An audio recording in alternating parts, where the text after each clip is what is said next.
Doctor ortho, अब दर्द भी घुटने टेकेगा। हरियाणा में सियासी सरगर्मी एक बार फिर तेज हो गई है।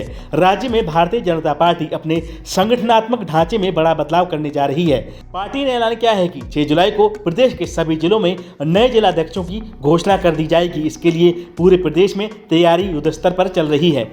इस अहम संगठनात्मक कवायद को अंतिम रूप देने के लिए बीजेपी प्रदेश अध्यक्ष मोहनलाल बड़ोली की अगुवाई में पंचकुला स्थित पार्टी मुख्यालय में 2 दिन की बैठकें शुरू हो चुकी हैं। इन बैठकों में सभी जिलों के मौजूदा या संभावित जिलाध्यक्षों को बुलाया गया है और नए चेहरों पर मंथन जारी है। गुरुवार को जिन 9 जिलों के पार्टी नेताओं के साथ विचार विमर्श हुआ उनमें पंचकुला, अंबाला, करनाल, यमुनानगर, कुरुक्षेत्र, पानीपत, सोनीपत और गोहाना शामिल हैं, जबकि शुक्रवार को शेष 18 जिलों के नेताओं के साथ मीटिंग होगी। बैठकों में संगठन महामंत्री फणेंद्र नाथ शर्मा और प्रदेश महामंत्री डॉक्टर अर्चना गुप्ता भी मौजूद रहे।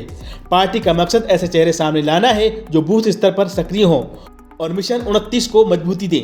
बीजेपी प्रदेश अध्यक्ष मोहनलाल बड़ोली ने जानकारी दी है कि इन बैठकों के बाद तैयार हुई अंतिम सूची 5 जुलाई को दिल्ली स्थित बीजेपी केंद्रीय कार्यालय में भेजी जाएगी। इसके बाद 6 जुलाई को एक साथ सभी जिलों में नए संगठन की घोषणा कर दी जाएगी। संगठनात्मक पुनर्गठन के साथ साथ 6 जुलाई को ही बीजेपी के राष्ट्रीय अध्यक्ष जेपी नड्डा भी हरियाणा से जुड़े एक बड़े कार्यक्रम में हिस्सा लेंगे।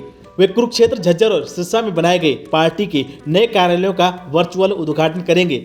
इस कार्यक्रम के दौरान वे हरियाणा के बीजेपी कार्यकर्ताओं से सीधा संवाद करेंगे, जमीनी संगठन पर रिपोर्ट लेंगे और आगामी चुनावों के लिए दिशा निर्देश भी दे सकते हैं। बीजेपी जहां संगठनात्मक ढांचा दुरुस्त करने में पूरी तरह जुटी है, वहीं हरियाणा कांग्रेस अब भी असमंजस और देरी का शिकार हो रही है। दरअसल कांग्रेस नेता राहुल गांधी ने हरियाणा कांग्रेस के नेताओं को 30 जून तक जिलाध्यक्षों की सूची फाइनल करने का स्पष्ट और अल्टीमेटम दिया था, लेकिन अभी तक वो लिस्ट ना तो बन पाई और ना ही पर्यवेक्षक ये बता पा रहे हैं कि फाइनल सूची कब आएगी। इससे कांग्रेस कार्यकर्ताओं में नाराजगी है और भ्रम की स्थिति बनी हुई है। कार्यकर्ता लगातार सवाल उठा रहे हैं कि जमीनी स्तर पर पार्टी आखिर कब सक्रिय होगी।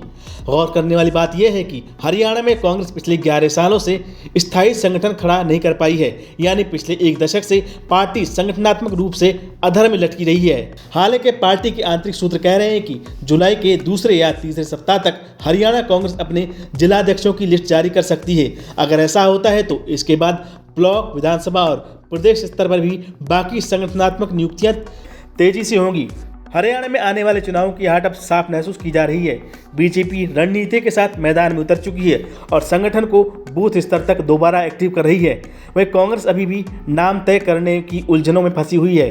अब देखना यह होगा कि कांग्रेस जिला अध्यक्षों की सूची कब तक फाइनल कर पाएगी या फिर एक बार फिर बीजेपी संगठन के विस्तार में भी बाजी मार लेगी।